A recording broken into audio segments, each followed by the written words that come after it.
I'm so pleased to welcome you tonight to the Mayoral Forum, co-hosted by our Federation, the ADL, and AJC, live from the Federation headquarters in Los Angeles. Thank you also to our many co-sponsored listed on the opening slide who joined us to bring this forum to our community. I'm Rabbi Noah Farkas, President and CEO of the Jewish Federation of Greater Los Angeles.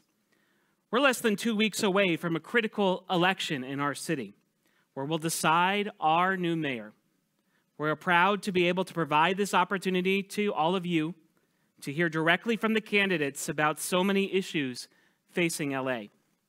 Our Jewish community is raw, with fear and anger that in 2022, we are suffering from intense anti-Semitism.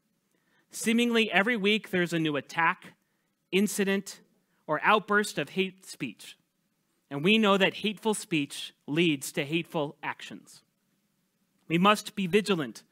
Our federation is keeping our community safe, monitoring threats, working with law enforcement, and building alliances with civic partners to address this moment. We will not allow our community to be threatened and to feel this level of fear. And we know that the other organizations co-sponsoring this forum tonight are similarly focused on these issues. Los Angeles is a wonderful, multicultural, and diverse city. It is home to the second largest Jewish population in the country and the fourth largest in the world. Our federation is the backbone of the LA Jewish community, and according to our study of Jewish LA, we're the most diverse diaspora in the world. 50% of Jewish Angelenos have immigrants living in their home. Nearly 20% are barely getting by financially. Jewish Angelenos inhabit nearly every corner of this city. We, a diverse Jewish community, are deeply vested in the outcome of this election. We must always remember that there's far more that unites us than divides us, that we are stronger together than we are apart, and we will continue to battle hate with love and our work with communities of all backgrounds to squash this scourge of anti-Semitism and all forms of hate. To our candidates for mayor, our city is about to entrust in you its highest office. We ask you this: how will you use your executive power to address this hate crisis? What pledge will you make to our community on these issues? What are your plans regarding other vital issues such as crime, homelessness, and climate change? And if you win the election, will the Jewish community have a voice in your office? I hope that tonight's forum allows all of you, our listeners, to make an informed decision when you vote in this election. Please get out and vote. Vote by mail, drop off your ballot, or head to the polls on November 8th. It's one of our most sacred rights at one of our most important times. I'd like now to turn over our program to Alex Cohen, our moderator for the evening. Thank you. Thank you.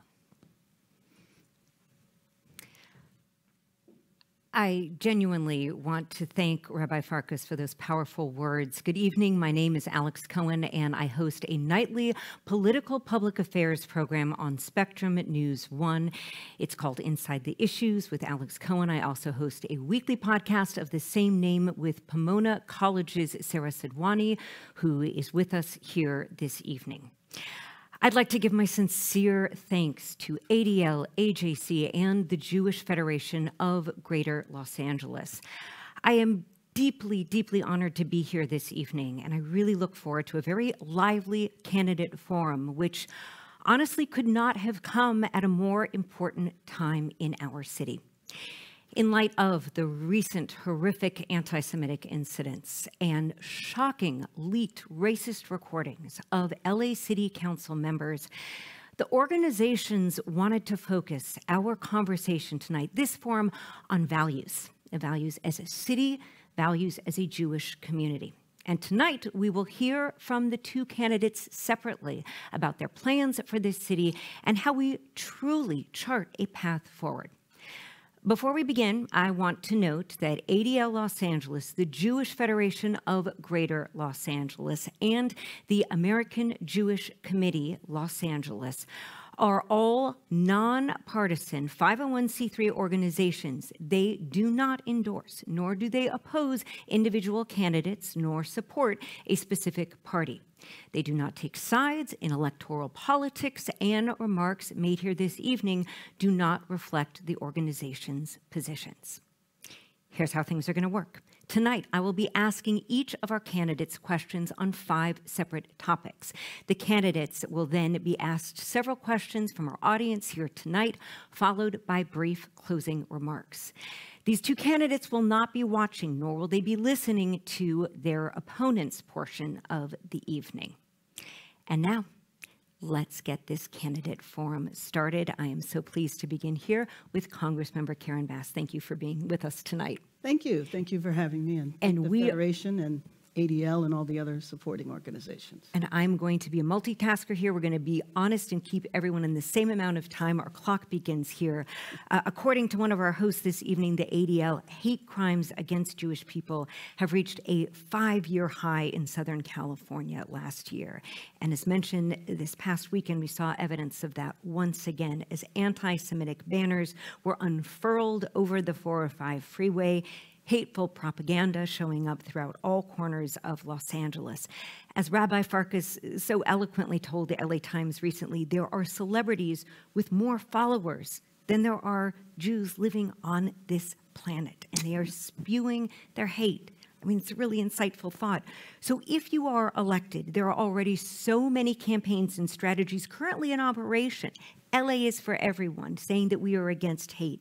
What will you specifically do to combat what is seen as a scary and precipitous rise in anti-Semitism? Absolutely, and we all know that anti-Semitism is the oldest form of bigotry in the world, in the history of the world. And I was horrified when I woke up and saw what had happened in our city, that somebody would do that. And so I immediately called and denounced it. But also, you know, people have to be held accountable. They have to pay a price. And to me, I called immediately for the contracts to be canceled with Kanye. And Kanye's, you know, behavior is what it is. But the fact that the banner said Kanye was right is a perfect example of how his speech led to that act. It gave license to that act. And so we are seeing a rise in anti-Semitism. And then you mentioned the tapes that we heard in City Council. And there's one thing for me to tell you what I would do as mayor, but I would also like to tell you what I do right now. And so after I heard the tapes on Sunday, we convened a meeting on Tuesday of civic leaders. And it was kind of interesting because the people that showed up reflected every category on that tape, including 2 rabbis, because there was anti-Semitic conversation happening as well. And we spent about an hour talking about what happened. But then we said we have to move into action. And this is something that I have done for years and years, built coalitions around race, class, geography, ideology, in solidarity with each other, because we experience hate crimes. And so we spent about an hour talking about it, and then we said we need to move into action. And we decided to have a series of convenings around the city, talking about what happened, but then also saying, how do we get at the root of this? Because what I have learned over the years in building coalitions is that it's one thing to talk, but really the way you build coalitions and unity is through action and through work. And so we proposed a series of policy topics to take up. Redistricting is one. But what I would also do if I am awarded the privilege of being elected as mayor, we really need to beef up hate crime enforcement, but awareness. Because I think that there needs to be a lot of public education about hate crimes, because we know the ones that come to our attention. What worries me are the ones that don't come to our attention. And one thing that I wonder about what is happening in the Jewish community, specifically with these anti-Semitic flyers and all, they get dropped off at people's houses. I'm just wondering what is happening in the neighborhoods and if there are cameras that neighbors might have. Because the bottom line is we need to find out who's doing it, and they need to be held accountable. And so I want to see what is going on in the neighborhood. Are there cameras? And if not, maybe that's something we should look at, because I don't know every street that it's happened on, but it sure seems to be targeted in certain neighborhoods. Yeah. And I do think there needs to be serious accountability. And we will talk about things such as the leaked recordings in a moment, but we have a few moments left on this topic. How do you balance the need to protect people from hate with our First Amendment, freedom of speech? Well, I mean, I think that, again, the perfect example of how speech can lead to action, and when it does, somebody has to be held accountable. Just like the old story that's always told about the First Amendment, if you yell fire in a theater, you have to be held accountable for that. And what I do think was good, though, was that he was held accountable. Let's move on. And our second topic here tonight is racism, which we were asking about in light of these leaked conversations, which have reminded so many of us that despite our hopes and aspirations, we are still living in a place where there are deep divisions and prejudices do exist. I'm curious what that hateful conversation revealed to you about politics in the city of Los Angeles. And if elected, how do you create a new narrative beyond condemnation? Well, you know, one, of course, it was particularly hurtful, given that I know the four individuals, and one of the individuals in the room I've known for 40 years, and one I've known for 20. And when you know somebody like that and that's revealed, then that's, you know, particularly particularly hurtful. But I think that it shows the level to which politics can go, meaning a very low level. And it's politics, and it's also power, and it's also resources. And so I think that that's, you know, was particularly egregious to hear how desperate they were to hold on to power. But it also raised the question to me of equity and the distribution of resources in our city. And so one of the things that the civic leaders are going to be looking at is, why is our city so unequal? Why is it that one side of town looks one way, another side of town looks another way? But one thing that I wholeheartedly reject is the idea that that conversation in that room set race relations back years. I've spent decades working on building bridges across race, religion, ideology. And a conversation like that sets us back only if we choose to allow it to set us back. And I refuse to do that. So when things like that happen, you double down and you triple down on your work together, and you make sure that it's on full display. And again, you do hold people accountable. And two people decided to be accountable, and two have not. And I think that that's too bad, because it leaves a wound open. And I would like for that wound to begin to heal. But part of the healing is those two individuals, those two council members, need to step down. We'd like to hear from you tonight about your own personal experience, your own background, your own identity, things that have happened to you that really shape how you view racial relations in this city.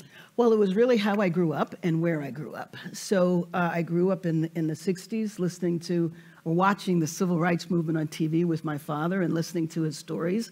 But I also grew up in the Jewish community in the Venice-Fairfax area. And the schools I went to, my elementary school was Hancock Park, my high school was Hamilton High. When I went to Hamilton, Hamilton was a Jewish high school. There was a small number of African-American students that were there. And actually, it was the Jewish parents that got me involved in politics. I had a lot of people that, you know, got me interested, but Hamilton High during those years was a very activist high school. Our teachers were activists, the parents were activists, and needless to say, the students were as well. I remember very well the 1967 war, actually. I remember the sound trucks going up and down the street talking about a blow-by-blow account of what was happening. My friends' parents were Holocaust survivors, so I remember the first time I saw a tattoo and what that meant. So those are very powerful experiences that shaped me, but I also remember, too, during the civil rights movement, the alliance between the African-American and Jewish community. So I grew up making a commitment at a very young age that I wanted to spend my life fighting for justice, and that is how I've spent my life. It sent me many different directions. When I was growing up, that was not a job, so I worked in healthcare until 1990 when I started a nonprofit organization at the height of the violence and drug problem in South Central Los Angeles. We want to turn now to the topic of representation and governance, because there have been a lot of questions about that raised in the wake of these recordings and the scandal at City Hall. This city has a very unique political structure. I'm curious what you think, if anything, works well about the way the politics are structured now, and what, if any, changes you would like to see made when it comes to governance. Well, I mean, first and foremost, because of everything that's happened, redistricting needs to be independent. There's no question about that.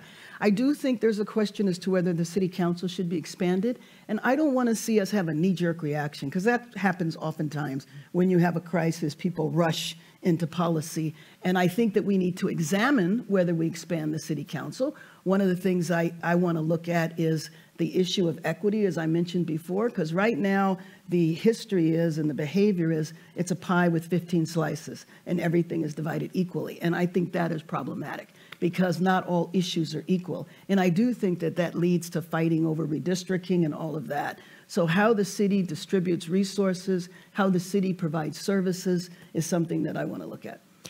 And if you are not successful in your bid to become the next mayor of LA, we're curious, have you given any thought to what you might do next? And could you see yourself playing a role in your opponent's administration if he is elected? You know, Rick Caruso and I have worked together before. We've known each other for a long time. And to me, I view an election, you know, it's like a sporting event. When it's over, it's over.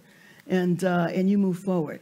I'm very devoted to the city, and it was a big decision for me not to run for Congress again. I could have easily run for Congress and run after a leadership position there. I made a strategic decision because that's how deeply concerned I am about what is going on in the city. I have been an activist and fighting for justice my whole life. Nothing is going to change. Today was another very interesting day at City Hall as we saw the council trying to do their business and a small group of protesters saying that no business should happen until these council members resign. Can you talk a little bit about how you see the balance between, again, freedom of speech, the ability for protesters and the Angelenos to make their voices and their complaints and concerns known, with trying to get the work of the city done? Well, first of all, I think the work of the city needs to move forward. Regardless, I do think that Kevin De Leon and Gil Cedillo should step down, but if they are not, the work of the city does still need to go on. And I think that it is appropriate, as Council President Krikorian has allowed for, you know, the conversation. I do hope that people kind of get it out of their system and we can get back to work. And then it's up to the residents of De Leon's council district as to whether or not he continues. We know that Gil Cedillo is out in a few weeks anyway, but they, you know, the residents of his district do have a recall as a tool that they can use, but it really rests on his constituents to decide. When you talk about the business of the city, of course, crime and safety is a big one. We move now to the topic of justice. And this election season, we've heard time and time again how many Angelenos are very justifiably concerned about crime and safety in their neighborhood, in their community. When you consider the policies and the strategies that you would adopt to curb crime, I'm curious, what do you take into account in terms of perspective? And I speak here not only about the perspective of the victim, but also about the perspective of the perpetrator, the person committing the crime. And how does that inform your sense of justice? Well, you know, I have worked for many years on criminal justice reform. As a matter of fact, in 1990, when I went to the epicenter of the violence and the crime, it was because I believed that we needed to have a comprehensive response. And at the time, we had a terrible problem with addiction. And unfortunately, instead of fighting for treatment, policymakers just passed sentencing laws. So I think that some of the enforcement policies and sentencing policies that sound good actually can contribute to crime long term, because what happens is that people do get out of prison. And if you block them out of the legal economy, they're going to survive by any means necessary. So I have focused on, while I believe in holding people accountable and holding them accountable to the full extent of the law, I also believe that there's a lot of proven strategies to prevent crime.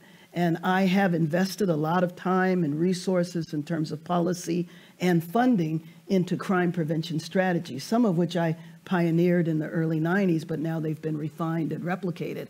And I want to double and triple down on that if I am elected mayor. I also want to open up an office of community safety that is not focused on law enforcement, but is actually focused on other ways that communities need and want to feel safe. But there are parts of town that need serious investment, and we know what those investments should be. That's what I want to do. And I just want to push a little bit. If you think about an individual who commits a crime, whatever that crime might be, and the person, your house was robbed. I mean, yes, you know the perspective of a victim. What do you bring to that? What do you think about when you put yourself in the mental state of someone who has committed a crime or experienced a crime? Oh, and first of all, that was not the only time I experienced a crime, but that was the latest. You know, I mean, like anybody, I certainly want the individuals that broke into my home to be held accountable. I do. But do I think they should receive life sentences? No. I think they should be held accountable in an appropriate manner. I do think, though, from the perspective of the person who is the perpetrator, that person probably has a family, probably has kids, and I'm very concerned about the statistic that says that if your parent was incarcerated, you have a 50% chance of being incarcerated yourself. So while we want to hold the individual accountable, we don't want to have the unintended consequences to the family or to the neighborhood. When it comes to those who are tasked with law enforcement nationwide, we've seen what a difficult time police departments are having recruiting, and that is certainly the case here in Los Angeles. Yes. In 2020, the LAPD hired 79 police officers instead of the 500 that they normally would add. 79. Why do you think so few people are interested in policing the city? And if you are elected, what would you do to try and attract more people to the career of law enforcement? Well, I would spend a lot of effort trying to recruit people, but I think that we have to make sure that people that would come into the profession understand that we are creating a new atmosphere, a new culture. And I think as that new culture and atmosphere is created, I think that people will be more inclined to be officers. I'm very concerned about that. I'm also concerned about the demographics. You know, for example, there's a large number of African-American officers that are reaching retirement age and very few following. And so we have to make sure that our officers reflect the demographics of the city. I was involved in police reform on a national level. I headed up the George Floyd Justice and Policing Act. And that legislation provided a lot of resources to upgrade policing. It's interesting that in our country, we have 18,000 police departments and no national standards, no standards of accreditation. And so I think upgrading the profession would also attract more people to it. We are going to pivot now and talk about the #1 issue for so many voters. Homelessness. You knew it. But we want to do something different here tonight, truly, because we've heard both you and your opponent talk a lot about specific policies. And right now, we really do want to take the time talking about the deeper human values that are involved in this crisis from all perspectives. What we'd like to ask you is, when you come across an unhoused resident of this city, maybe you are in a parking lot and someone is asking you for change, maybe you're driving past the encampments that we find throughout Los Angeles now, and you really take a moment to look at them and assess their situation, what goes through your mind in terms of how that person got there? How do you feel about them as an unhoused resident? And what would you do as mayor to get them helped? Well, I have to tell you that it breaks my heart, especially because I've been watching this for many years. I worked at LA County's emergency room. My patients were unhoused then. In 1993, when I was running Community Coalition in South LA, we were trying to take over motels. Why? Because we had 54 motels in South Central and no tourists. So you know what was happening in the motels. We thought we could settle two problems with doing that. Number one, we could reduce crime, and number two, we could house people. The fact that it has exploded the way it has, that is the reason why I decided not to run for Congress again. So it breaks my heart. When I encounter people who are unhoused, I give money, I stop, I talk to people. I've walked the streets of Skid Row. I've talked to people inside of the tents, asked what their circumstances were. A couple of weeks ago, I was at Hilda Solis's village that she has, and I was meeting with the woman there, and she lost her housing because she had cancer. so that she lost her job and then spiraled down. And so there are a lot of different reasons why people lose their housing. And one of the things that I try to do is to, when I talk to people, is for them to understand that not everybody is on meth and choosing to be out there, but there's a lot of category. There's thousands of children that are unhoused. They might be with a mother who is fleeing domestic violence, or they might be a former foster youth who was cut off when they were 18 or 21. These are the policy issues I've worked on for many, many years. Child welfare, trying to prevent children from becoming homeless so that they have resources, just like our children do. We don't cut our children off when they're 18. We send them into transitional housing. It's called college. That's what we do. And so why would you expect an 18-year-old without a family to be able to survive? So I think it's so important that people understand the human side of how people wind up there. And I do understand that people are like sick of it and they want to see it go away. But if we go after short-term solutions, like we're just going to round people up, and if they're not cooperative, we will arrest them, it might move them off of your block for a minute. But if they go to jail, they're going to be in jail for 2 days, and they'll be right out. So I feel like the crisis has reached such proportion that we now have to solve the problem. And we do actually know what to do. And one thing that I think is not talked about very often is that we have incredible people in this city who run organizations, who know how to get people off the street and get them housed. They're just never given the resources to reach the scale that they need to solve the problem. As you well know, Governor Gavin Newsom has been advocating for a plan statewide, yes, that would potentially compel thousands, not all of the people who are unhoused, but folks who are struggling with mental health issues and struggling with addiction into treatment. And I would like you to talk a little bit more about how does that align with your values, saying to someone, this is what you must do, especially if you're talking about individuals who may, for whatever reason, not be ready to accept help in that moment. Well, it completely aligns with my values, because I think that it is inhumane to allow people to die on the streets. And let me take one issue, addiction. Again, back to the organization that I started, it was about substance abuse. And my staff in the beginning years were all people in recovery. And one of the things that I learned from people who were in recovery, had been in their addiction, or people who had been involved in crime, when they turn their lives around, they become zealots. I mean, they want to spend every hour of the day because they know that they caused harm to themselves, to their families, and to their communities, and they want to go out and prevent that from happening to other people. And so one thing that I want to do is employ people who were formerly unhoused, because I've never experienced homelessness. I can't, have that conversation in that manner, but somebody who has experienced it can help get someone off the street. And it's the same thing with addiction. And so I think that there are ways that we can go about it, and that's how I would approach it.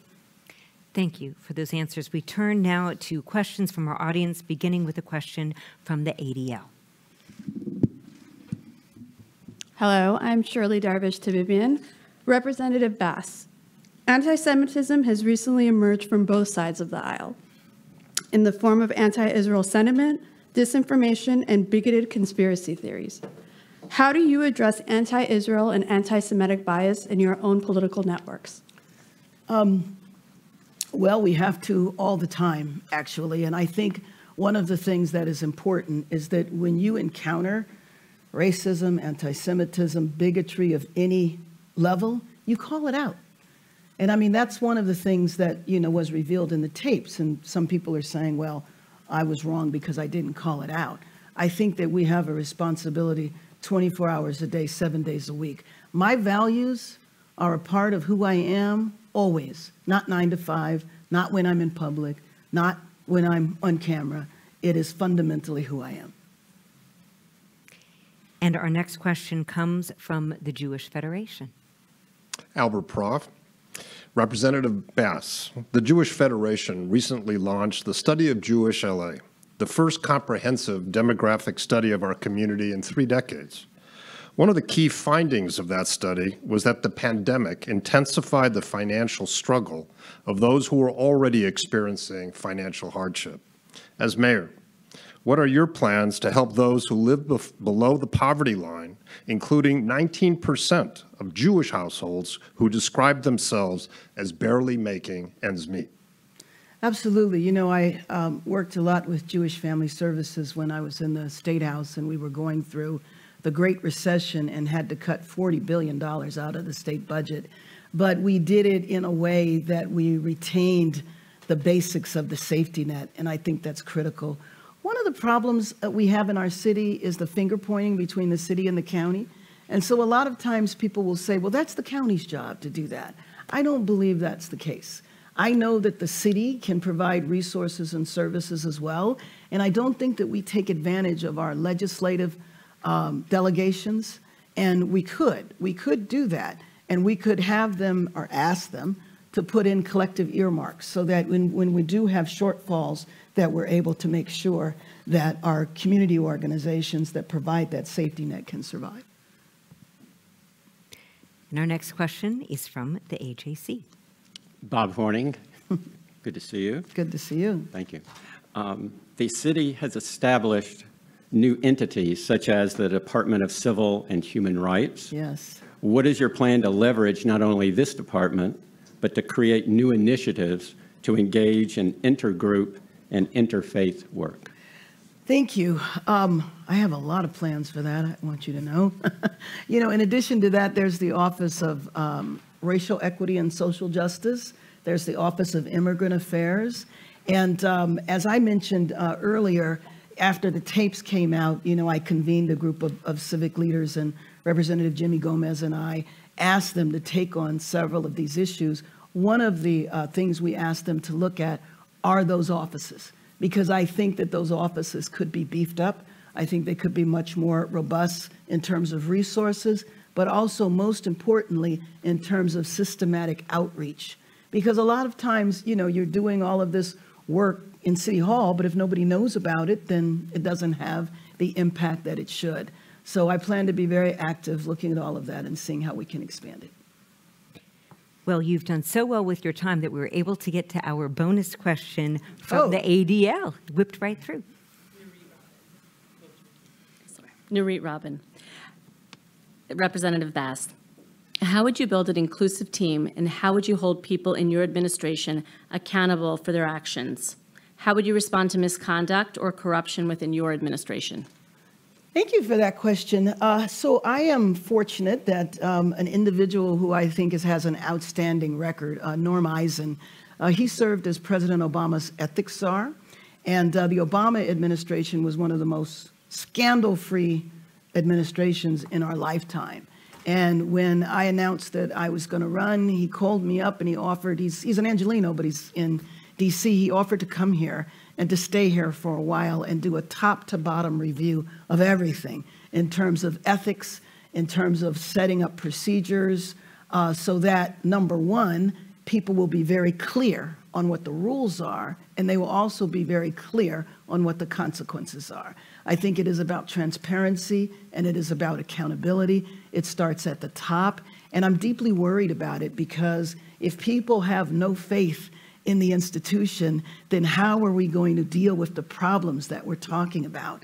When you asked me about interfaith, I believe that to address a problem like 50,000 people who are unhoused, we really have to raise it as a moral issue, because everyone in the city has to realize we have to make room for the people that we need, the housing that we need. And so in the course of the campaign, I've been talking to faith leaders saying, if I win, I'm coming back to you, because we need to have an interfaith alliance that talks about the humanity and that opens people up. Because right now, people want to see the tents go away, but build housing on my block? No, no, no, build it someplace else. What that would amount to, if that were to happen, is that all of the affordable housing and housing for homelessness would be in lower income areas that frankly are overcrowded with people living 2 and 3 families in a unit now. And inner city low income communities cannot absorb 40,000 people, and we can't hide them.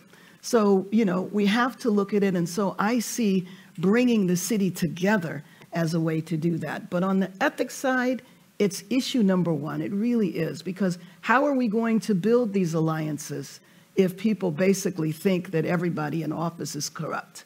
So I want to send a very strong message immediately. And I'll tell you, when he comes and does this review, I would make it public. I would make it public, number one, what he found, but two, how we're going to deal with accountability and transparency. And I think that that will go a long way. One thing I've done as a member of Congress is, well, prior to COVID, I always had in-person town halls, but I also did telephone town halls. So I spend a lot of time reaching out consistently to constituents, and every time something happened in DC, some major initiative, I would do a telephone town hall, call 100,000 people, maybe 10,000 would jump on the phone with me, because unfortunately a lot of news is not that newsworthy, except for Spectrum. And I want them to hear from the horse's mouth what is going on in DC. We're lucky to have a few more moments with you before we move to our closing statement. So I'd like to ask some follow-ups to the questions that we just heard when you just spoke about meeting with these interfaith agencies and saying, okay, you got to stick with it. If you say we've got to put our unhoused residents somewhere, and as you know, people are reluctant to have it in their communities, sometimes for very justifiable reasons, health concerns. Well, make the pitch, make the argument about how you would bring acceptance. Okay, well, so let me just say what I did. Right after HHH passed, in my district, and I go all the way to the border of Santa Monica, so I represent Citrus City, Cheviot Hills, Beverlywood, all those areas, as well as South Central. So I went to the areas that I thought, that expressed the concern about people moving in. And I recruited a number of residents, and we started essentially a study area. I brought in scholars. I took people to the Hall of Administration so that they could understand homelessness. They could understand who the population is, and they could see that people can overcome this. And so the reason I did that, and this was several years ago, the reason I did that was because when housing was going to come to their area, I was hoping that we would have a group of constituents who would be strong enough to say, wait a minute, I understand this problem. It's really not what you're saying. The other thing is that there's a lot of neighborhoods who say that and don't realize they already have affordable housing and drug treatment programs in their neighborhood. And we pointed that out too. And it's like, oh, I didn't know that's what that house was. Yeah. And I think that creates a level of acceptance. And to go back to the discussion that we had about calling out words of hate, I feel that probably everyone watching right now, everyone in this room has been in a position where someone has said something or done something and it doesn't feel right. And we know it is harmful or injurious to a religious group, a racial group, our gender expansive LGBTQ brethren. What is your approach to actually calling it out? Oh, It's sure. one thing to say you call it out. How do you do that? Because I think we all... Right, and I have done it many times. So when I started Community Coalition in 1990, the Latino population was a very small part of South Central. We built that organization deliberately as an African-American Latino organization. Because if you're going to do community organizing and you knock on doors, whoever answers is who you want to come to your meetings. And we had numerous examples of where there would be conflicts. And so what we did is that we called it out when it happened, because there would be misunderstandings of Latino residents about African Americans and vice versa. But the other thing we did was we recruited a group of high school students, and we worked with them and taught them the history of African Americans, the history of Latinos, and we raised up a generation. Those young people are in their 40s. And a number of them are running different organizations, but they were steeped in their history. Similar to me. I mean, when I grew up in the Jewish community, I was steeped in the history of what happened to the Jewish population, as well as in my own history. When you grow up that way and when you're conscious about it, and the reason why I was because of the teachers and the parents in the neighborhood, because the area of the Pico Robinson area has always been an area of a lot of activism. And it was how I was raised, and so I definitely imparted those experiences to a whole nother generation. And the history is important. The actual words, even with you, if you were informed in all that history, and maybe the other person isn't, or if you were, and I'm sorry to interrupt, but let's say if you were, for whatever reason, in that conversation, the recording in City Hall, and you heard some of those things said, what would Karen Bass say in that moment to lay bare the hate and the racism that were so clearly in so many of those. I would call it for what it is and say, do you realize what you're saying? Do you realize the impact of your statement? By the way, when it would happen with neighborhood folks, sometimes they didn't realize that that was a bad word to say. And so you tell people you should not say that because this is what it means to this person. And by the way, this is the history of this word. This is where it goes back to. So maybe in your family that was okay to say, but let me explain what it means when it's said to somebody else. Congressmember Karen Bass, we have about a minute left with you. We'd like to give you that minute to make any closing remarks you would like to make. Well, first of all, thank you so much for the opportunity to be here today and to speak with you, and especially to members of the Jewish community. Let me just say that I have devoted my life to fighting for social and economic justice. And part of that fight means always fighting against anti-Semitism and recognizing what is happening right now in our country. And we've been experiencing this for a few years now. And I believe that the only way that we deal with it is by coming together and being very, very aggressive. I have always been fortunate to have wide support in the Jewish community and have over 100 Jewish leaders and organizations that have supported me, that have worked with me for many, many years. And so the Jewish community will always have access to me and my administration if I have the honor of earning your vote. Thank you. Congressmember Karen Bass, thank you so much for your time this evening during what is a very busy time for you and your team. Thank you for being here with us. Thank you for having me. And with that, I will turn it over to Jeffrey Abrams of the ADL. Thank you very much, Congresswoman Bass. We appreciate you joining us. Good evening. My name is Jeffrey Abrams, and I'm the Regional Director of ADL Los Angeles.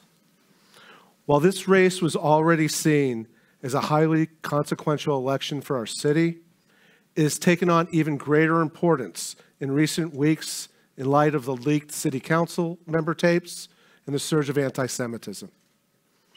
Los Angeles is currently in the midst of a grand reckoning in which all of us have a choice. We can either sit idly by and let hate win, or we can decide to engage in our communities, to make our voices heard, all of us, and vote. We know that anti-Semitism and bigotry of all kinds are on the rise in our city, and now, unfortunately, even in our own city's government. This is an epidemic of a totally new kind, an insidious epidemic of hate. ADL's annual audit of anti-Semitic incidents showed that 2021 was unfortunately a record-setting year. Here in Los Angeles, we witnessed 14 assaults. 14 assaults where Jews were assaulted viciously. In May, diners at a sushi restaurant were assaulted. For those who have seen the video, it's horrifying. We saw 2 Orthodox young boys who were shot with paintballs in their very own driveway. 2021 was a record-setting year here in Southern California, where we saw a dramatic rise in incidents of anti-Semitism, 28%. And when compared to 2017, we've seen over 217% rise in anti-Semitic incidents. And while our city reels from these assaults, we've also seen a surge, hundreds of instances of vandalism and propaganda, which have a ripple effect, instilling fear among an entire population of people, something we simply cannot tolerate. Now more than ever, we need thoughtful leadership in our city, the city we all call home. We can and should hold our elected officials to high standards to make sure they respect and are working to improve the lives of all Angelenos.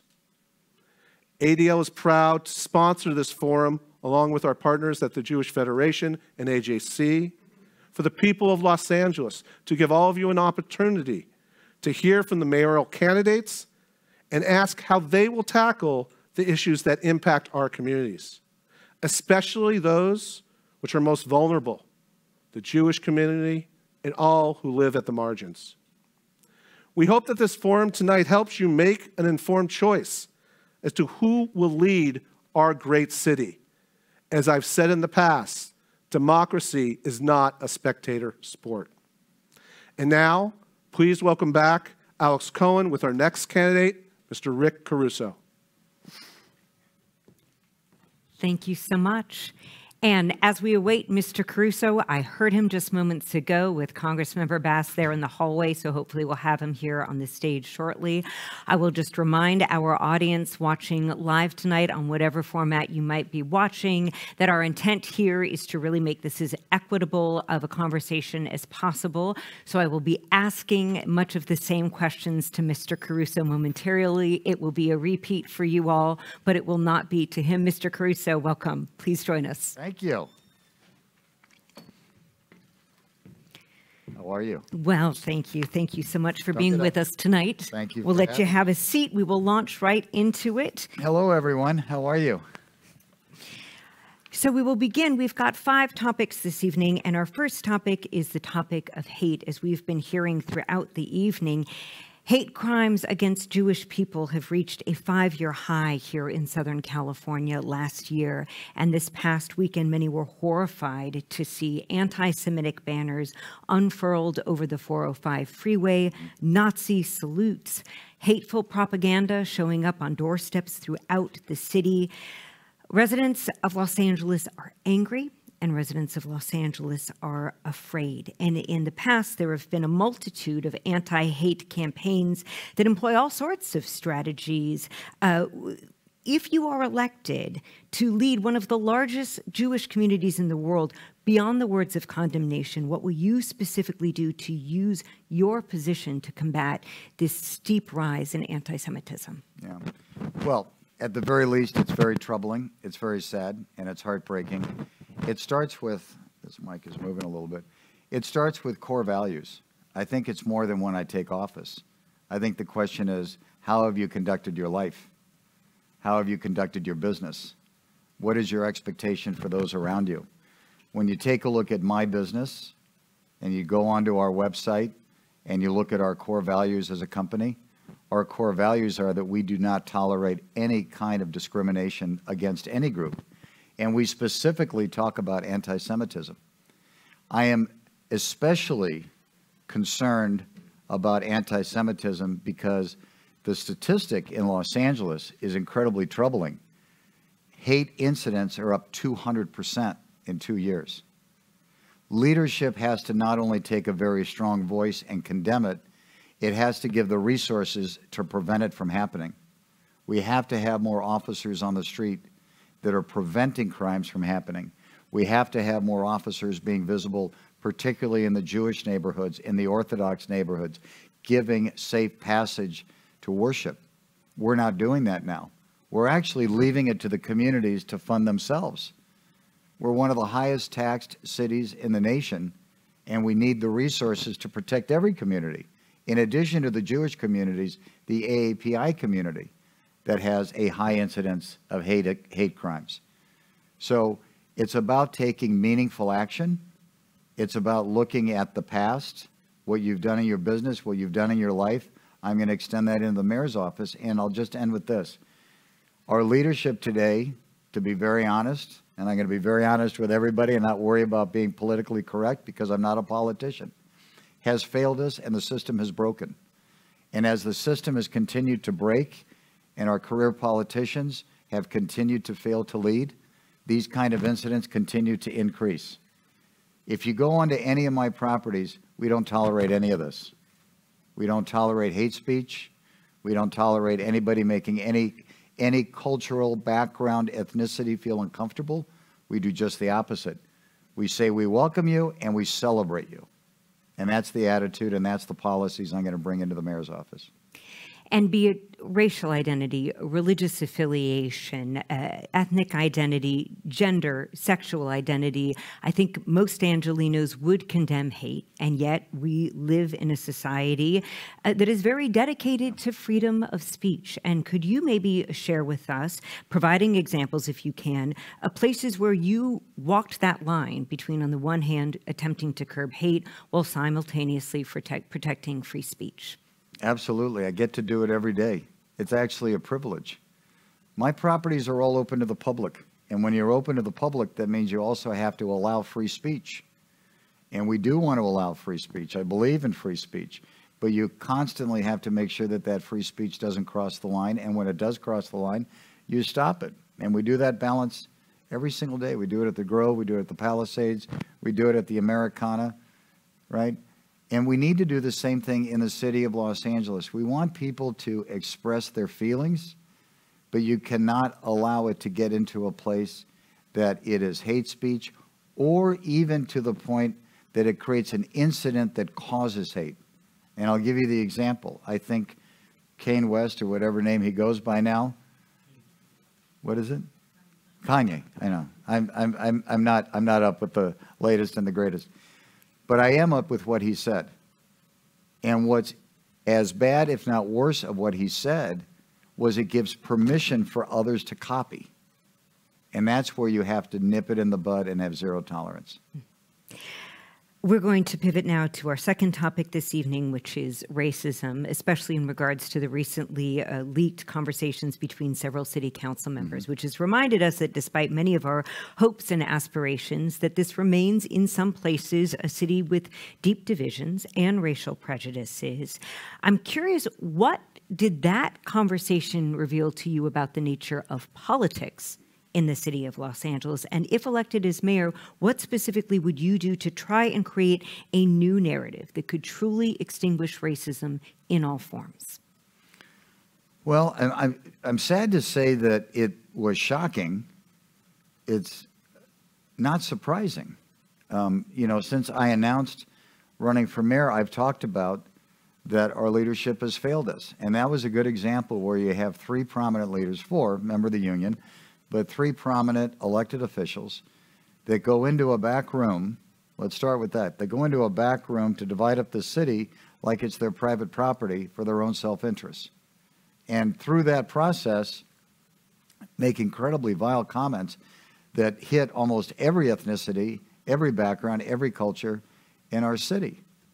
Versus leadership, like I talked about, that welcomes and celebrates the diversity, the strength of the city, the greatness of the city, and it's the greatest city in the country as far as I'm concerned, is the diversity we have.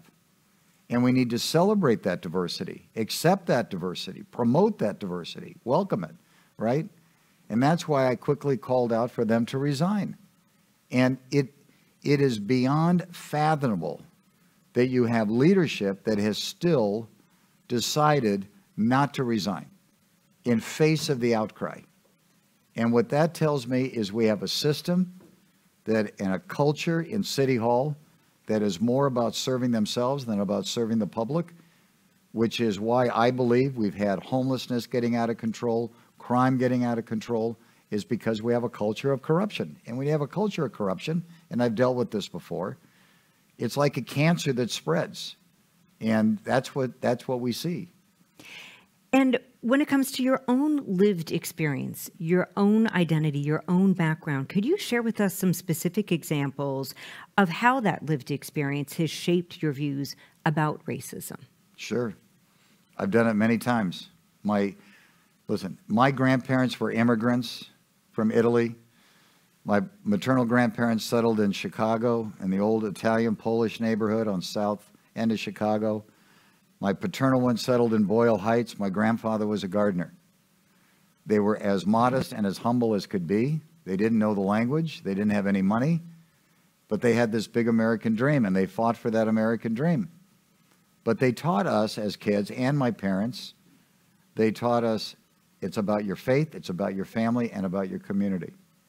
And my parents continued that on. And I remember people making fun of them because of their broken English.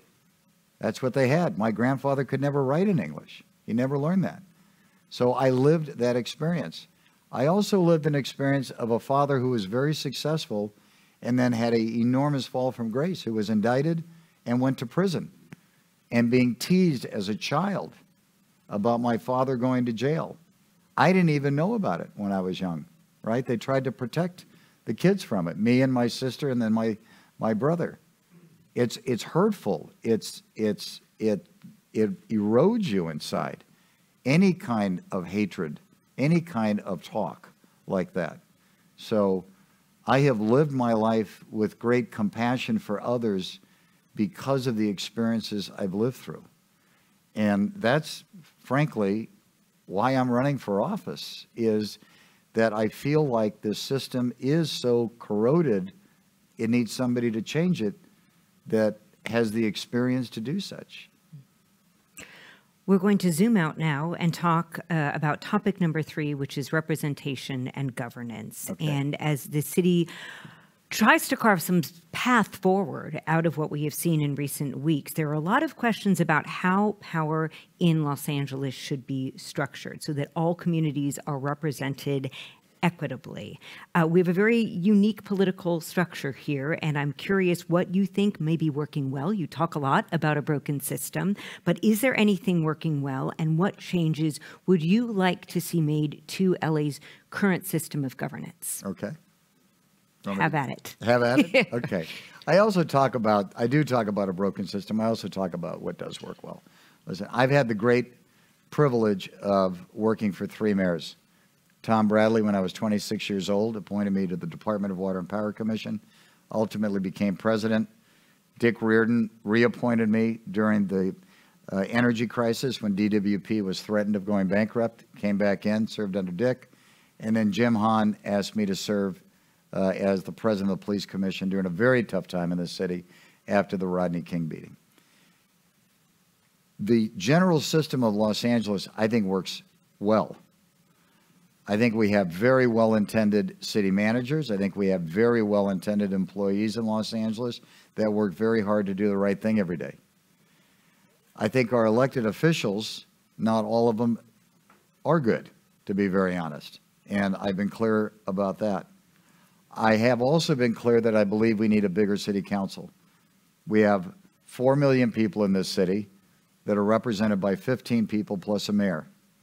And we should have closer representation to each one of our council members. So I strongly believe in that. We also have a system in Los Angeles that has a separate city attorney's office from the mayor's office and from the city council. Some could argue that's great. I would argue, as a commissioner, being in charge and oversight of 2 very significant departments, DWP and LAPD, that caused an enormous amount of conflicts and complications, because your lawyer, who you need to rely on for advice, isn't necessarily representing you, right? They're representing the general public, quote unquote. And so I can just tell you that through the process of rebuilding DWP, through the process of restructuring LAPD, great complications to it. Somehow we have to find a middle ground on how that works. That's a big change from a charter standpoint. There's a lot of talk that the mayor doesn't have enough authority in the city of Los Angeles. Everybody would always like to have more authority. But the mayor has enough authority to make significant change. The mayor has 50 departments that will report directly to the mayor, that does report directly to the mayor. The mayor nominates and appoints every city commissioner.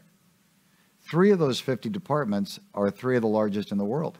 Airport, DWP is the largest public utility in the world, and the harbor, one of the largest harbors in the world. An enormous amount of influence, an enormous amount of economic power and economic engines in those departments that have never been used, which could be used to grow the economy of Los Angeles, create more jobs, create more businesses, create more good-paying jobs. So the system itself, I think, works. What hasn't worked is the accountability within the system, and the culture needs to be changed. And what I would change also, without getting too nuanced here, because I've thought a lot about it, you can't have a chief executive officer / mayor having 50 departments reporting up. So we need to change the governance system to make sure that there's accountability, there's goal setting throughout the departments, and they're managed properly, and that disseminates down to everybody in those departments. And so this size of an operation of the city of Los Angeles, an $11 billion budget, the complexities of this city need to have very strong governance, very strong accountability, and it needs to have very strong goals so we know we're making the right progress. The political nerd in me would love to hear specifics of that plan, but we are trying to get an equal amount of time for each of our topics. And we also do tonight want to move a little bit away from the specifics and focus on the values and virtues, with which we will turn to our next topic, which is justice. And as you well know, Mr. Caruso, this election season, so many voters are deeply concerned about crime and safety. When you consider the policies that you would want to adopt in response to crime, I'm curious, what do you take into account when it comes to the personal perspective, the impact that it has on victims, and what do you take into account of the personal perspective, the circumstance when it comes to perpetrators of crime, and how would that influence your approach? Well, I'm the only candidate that's been responsible for a police department, LAPD. I inherited LAPD at a time, like I said, after Rodney King beatings. We had a police department that was under the control of a federal judge, under a federal consent decree, because the department was so broken, it got turned over to the federal courts. We had more officers leaving the department than in the academy coming in. We had crime at an all-time high, spiking. We had the wrong leadership of LAPD. It was a very tough time. So me and my fellow commissioners made the decision, which was not politically popular, not to reappoint the then chief of police because he was not the right leader and was not following the rules of the consent decree. And we had a federal monitor that I dealt with on a daily basis. Went out to hire the best and the brightest. Leadership matters. We brought in Bill Bratton. We built a team around Bill Bratton. But the most important thing we did was institute community policing. Community policing means you have senior lead officers. That's actually an officer, and we still have some, we just don't have enough. Senior lead officers, they're walking the beat. They know the neighbors. They know the business owners. They hand out their cell phone. They create trust. You cannot fight crime. You cannot prevent crime unless you create trust in the community. There will be communities that will never like or love the police. That's fine. That's understandable. You have to respect that. But you have to have communities that will at least trust the police. So you have to have the right reforms. We reformed the department. We hired over 800 officers, and we got crime down to levels not seen since 1950, a 30% drop in crime. And we did it because we went out to the communities and we listened, we heard, we respected the communities, and we allowed zero tolerance of the officers. That's my experience. I want to bring that experience back. It can be done. We've done it before. It just needs the leadership and the knowledge of knowing how to do it and picking the right leaders to head that department to make sure that our communities not only prevent crime, but are safe. And crime prevention programs are incredibly important, after-school programs, gang intervention programs. There's 100 things that we need to do, but it starts with making sure that we have a visible police force to prevent crime and keep our communities safe. Mr. Caruso, I'm going to do with you what I did earlier this evening with Congressmember Bass, which is push a little bit deeper to move beyond the policies and talk about the personal experience, because much like Karen Bass, you have personally experienced crime. I know, and you've talked about it before, watching as protesters descended upon your properties. Talk to me a little bit about how that feels and how that perspective of being a victim and what you genuinely think is motivating people who commit crimes and how you take that into account as you think about justice. Well, listen, again, in terms, because I probably didn't fully address how I view the perpetrator. Again, I was raised by a man who I love dearly, that was my best friend, that went to jail and got a second chance and rebuilt his life. And I firmly believe in second chances. I firmly believe in the respect of a human being and the dignity of a human being to rebuild their life. There's no doubt about that. I also firmly believe that all of us deserve to feel safe in our communities, and we don't feel safe today. The experience of watching the damage happen at the Grove was deeply troubling, frankly, based on conversations that were going on as the protest was happening with the mayor at the time and with the chief of police. My biggest concern was not really the Grove as much it was the farmers market. It's an institution in this city, and it's all wood. If a fire would have started at the market, I'm sure everybody's been to the market, right? There's gas meters hanging off the ceilings, right? That thing would have gone up in 3 seconds. And I kept saying, you've got to have people around the market to protect the market. Promises, promises, promises, promises. And yes, it went into the Grove. One of my greatest memories was our head of security going to the LAPD Kobon, that station there in front of Nordstrom's, as that was on fire, grabbing the American flag and saving it. The symbolism of that really just made me tear up as I was watching all of this happen.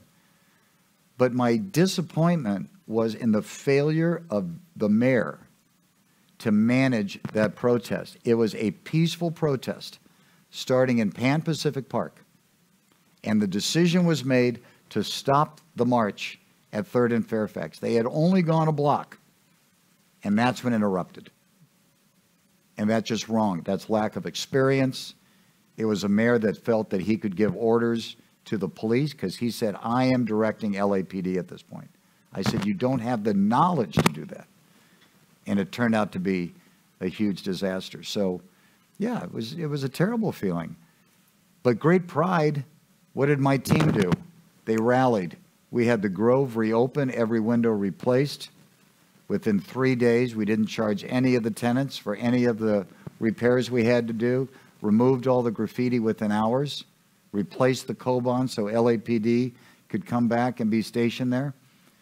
And we just have a commitment to keep the community that enjoys the Grove safe, and the community that enjoys the farmers market safe, and respect for the history of our properties, like the market. It's meaningful in Los Angeles. Before we turn to our audience questions this evening, our final topic this evening is the topic of homelessness. And I think most folks here in this room and watching online have had plenty of opportunities to hear both you and Congressmember Bass talk about your specific, detailed plans. Tonight, what we'd really want you to do is to look at this issue a bit differently. When you come across an unhoused resident, be it on nearby one of your properties, you're driving past an encampment, what goes through your mind when it comes to how that individual got to that place in time? How do you as a fellow Angelino feel about them? And what would you do as mayor to help them find housing? Well, on the last question, I have a very detailed plan, and I won't spend all the time to go into it. Everybody can review my plans. And they're all based on programs that actually work and are successful. Programs that actually have a 90% success rate, like People's Concern, Downtown Women's Center. You follow as a business person what works, and when something doesn't work, you stop. As a government, we continue to do things that don't work, and that's why the problem grows. In terms of homelessness, I've hired homeless people. I've hired Anthony Henry, who we found out was living in his car and washing in Pan Pacific Park during the morning, brought him in, paid for his education, his full tuition in college. He promoted him up. He earned it, young black man, became an executive, and by the way, got hired away. And Anthony felt very guilty about that. I said, Anthony, this is what should be happening, right? And we've done that multiple times as a company. As a family, my wife and I have worked in Nickerson Gardens, in Jordan Downs, in Skid Row at Para Los Niños for 30 years, quietly. We weren't trying to do it for applause. We were doing it because we believe that we're so blessed we give back. And that was to help people so they didn't fall into homelessness. So they got an education. They got quality health care. If you meet the families that live in Nickerson Gardens, that sleep on the floors because they're worried about bullets coming through the windows, you meet the kids. Tina and I have provided 300 scholarships from 3rd grade all the way through college. So I'm going to take that learned experience, that shared experience. My kids all work there. The other day I was at Watts Empowerment Center. If you haven't been there, you should go and see it. It's incredible the work that they're doing. We have nonprofit organizations just like yours that are doing incredible things that we need to team up with more. And so we can solve the homeless problem. There's a path to do it. There is no doubt in my mind. But it's going to take somebody that knows how to deregulate the building process, deregulate the zoning process, and know how to pull a building permit and actually know how to build, because we don't need to be spending $700,000 a unit of taxpayers' money. It's an absolute waste. I would stop that program, have an audit and accountability, and let's start building very quickly, and my plan does that, to get 30,000 people off the streets. You cannot cure homelessness by providing services on the street. You need to bring them off the street with dignity, compassion, and care. Meet them where they are, build trust, provide psychiatric services, mental health services, drug addiction services, and a lot of retraining. There's a lot of people on the streets that just need a second chance, need a trade, need to finish their education. We should be doing that. We're spending $1 billion a year on homelessness, and it continues to get worse.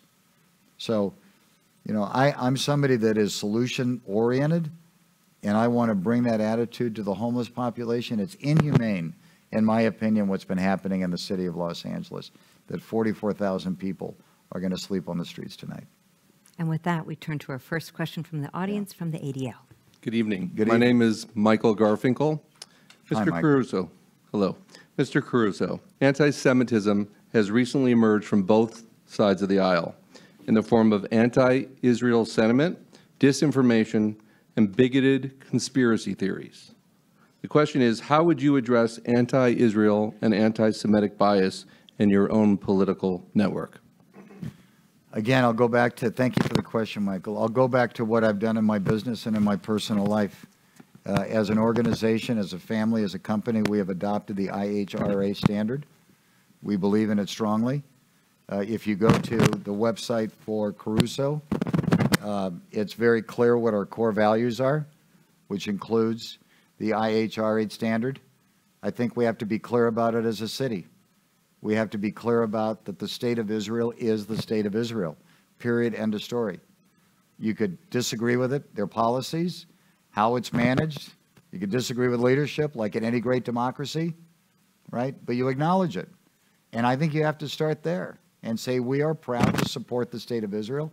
We are proud to support the Jewish people. And let me tell you something, on a very personal level, I wouldn't have the success in my life that I've had without the Jewish community. We built right in the middle of the Jewish community with the Grove. And I started that project by going to the Rabbinical Council and saying, give me your advice. Tell me how to do it the right way. Tell me how to embrace the community. I want them to feel welcome at my property. All the different parts of the Jewish community on the property. That's the same way I would be mayor, is go to the leadership of the communities, get the advice, understand the culture, understand the needs, and then lean into it and actually produce results. I'm sorry about this, Mike. Wow. And I think we're going to, yeah.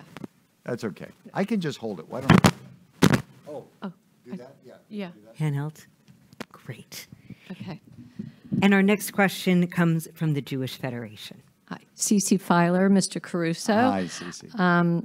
The Jewish Federation recently launched the study of Jewish LA, the first comprehensive demographic study of our community in 3 decades. One of the key findings of the study was that the pandemic intensified the financial struggle of those who were already experiencing financial hardship. As mayor, what are your plans to help those who live below the poverty line, including 19% of Jewish households who describe themselves as barely making ends meet? Right.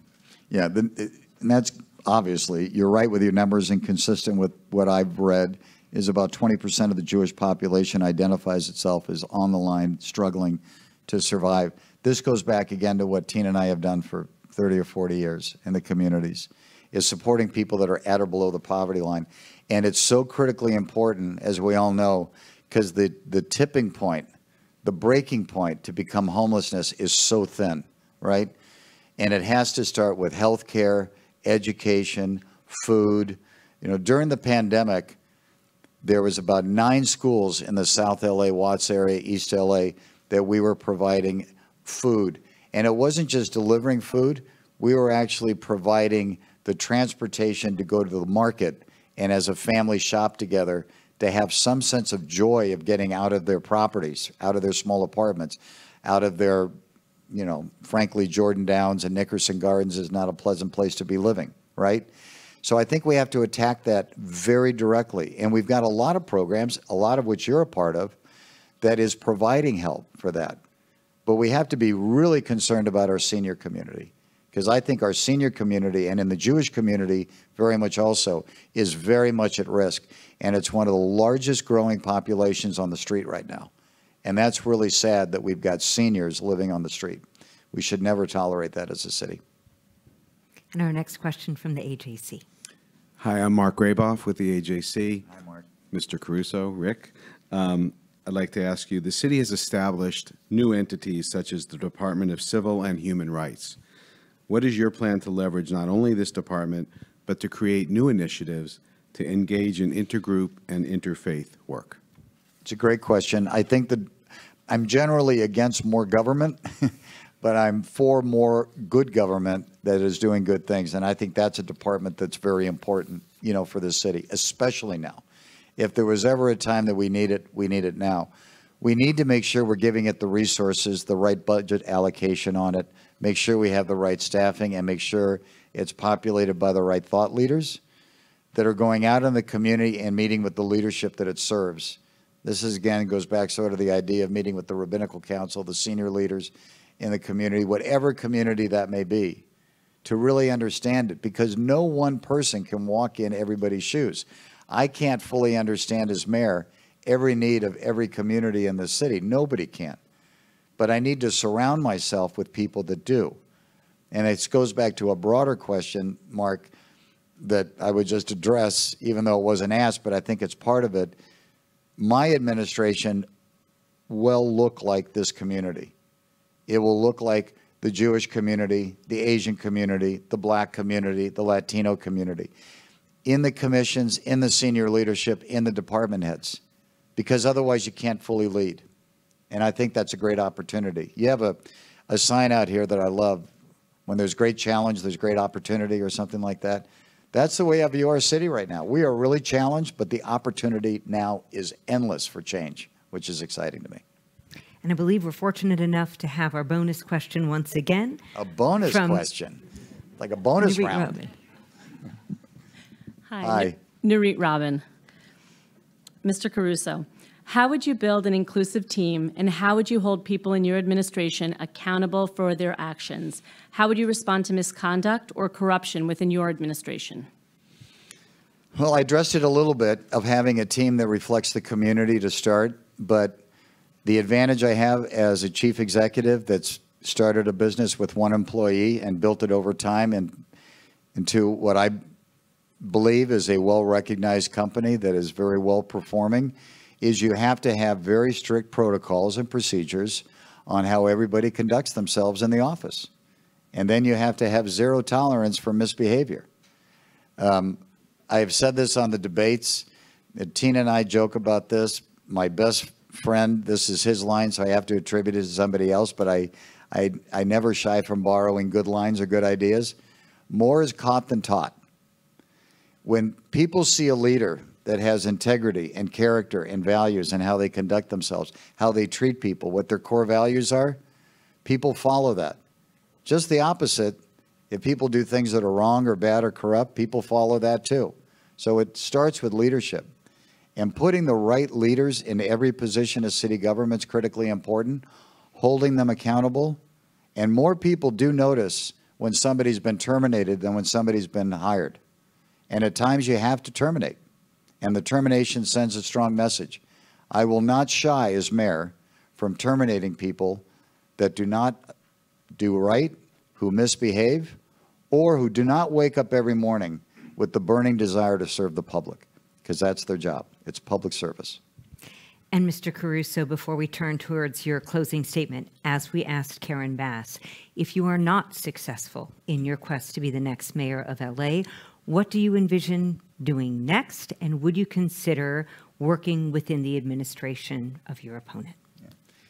What am I going to do next? I don't know. I'm worried about what I'm going to do on November 9th. We're not going to have a decision because it takes so long to count. And I've been doing like 7 events a day, and I told my wife, my God, we got to go get busy on the 9th after the 8th. You know, I've got a great company. I've turned it over to Corinne Verderay, who's an incredible woman executive, and she's going to go be the CEO. And she's going to continue to run the company and build the business. And so my role in the company is going to be somewhat limited, but that's great. I feel very proud that I have a team that I built, that I could actually step away from the company. How blessed am I, right? Most people can't do that. So I feel very fortunate that I can run for mayor. I'm always going to support Los Angeles. I'm always going to be involved. I'm always going to want to make sure that we've got good governance. And I'm always going to be committed to the causes that we have, like Para Los Niños and Operation Progress, and helping people that are at or below the poverty line. I'm not looking for an official position in an administration at a city, state, or federal level. I can do a lot of great things, I hope, as being a regular citizen, as I've done my whole life. And what was the next part of the question? It sounds like you would not take an official role, but would you envision yourself in a Karen Bass administration should she be victorious? You know, I'll make that decision once the election is certified. We'll make that decision on what I do. But again, I'm a bigger believer that everybody in the city, whether you have an official position or not, needs to lean in and help those in this city. We've got people who are in desperate need of help in the city of Los Angeles. And I want to spend my time and my resources where it can make a meaningful difference in people's lives. That's the way I've led my life, and that's the way I want to continue to lead my life. And we'll give you 1 minute for any departing words you'd like to share with us tonight. Well, thank you very much. It was great being interviewed by you, so thank you for your courtesy and your time. Thank you, everybody. I love this city. It's as simple as that. A lot of people ask me why I'm running. I'm running because the city has given me everything. Tina and I have been together for 37 years. We've raised 4 children. They all live in Los Angeles. They all live within 10 minutes from our house. I could have never built my business other than in the city of Los Angeles. I get rewarded every day by the residents of Los Angeles that step onto our properties for no other reason than just to be together, to enjoy life, to experience the day or experience the evening. Why wouldn't I want to give back? Why wouldn't I want to help? I've spent 40 years of my life giving back to the city through being a commissioner. I love public service. I think it is a sacred duty, and I feel honored that I have the ability to do it. I know our city is in trouble. I firmly believe that I can help. And the great advantage that I have is that I'm beholden to nobody. And people will criticize that maybe you're spending too much money. That's not the issue, in my opinion. The issue is every day I'm going to be able to wake up, go to the office in City Hall, and say, I'm going to do what's right for the city of Los Angeles and the residents, and not worry about a political career that I don't want. This will be my one and only election. I promise you, my one and only candidacy. I want to serve as mayor, work with everybody here, change the direction of our great city, and then go back home with the reward and the knowledge that I've given back to the city that's given me so much. So I hope to have your support. Thank you very much. Mr. Caruso, thank you for your time. And with that, I'd like to turn it over to Rick Hirschhout of AJC.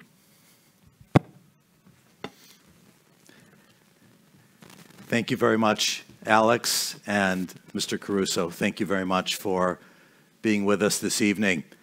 I think it is not an overstatement to say that this evening's candidate forum was the very best of a very long and difficult, particularly in these recent weeks, election season for our city. LA has not looked good to the world in recent weeks. We are a much better community than we have shown. Our true face lies across the diversity of this great city. We are hurting. We are in crisis. We need to begin to heal. That hopefully begins tonight. The election, we know, is consequential. We've seen the candidates go through a very long and at times arduous experience.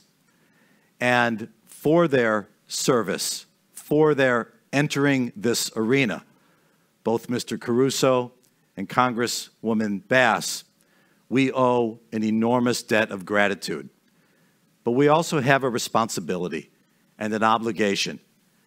And I can't help but think of my in-laws of blessed memory, Alex and Violet Satmary, immigrants to this country, Holocaust survivors who rebuilt their lives here in Los Angeles, not far from the Grove and Farmers Market, which was a regular place for them and their friends, fellow survivors, but who took Election Day and the privilege of voting as a sacred obligation. It was something they planned for, they dressed up for, they thought about, and they talked about with their children, my wife Susan and my sister-in-law Shirley, because that was the promise of democracy, the promise of civic participation.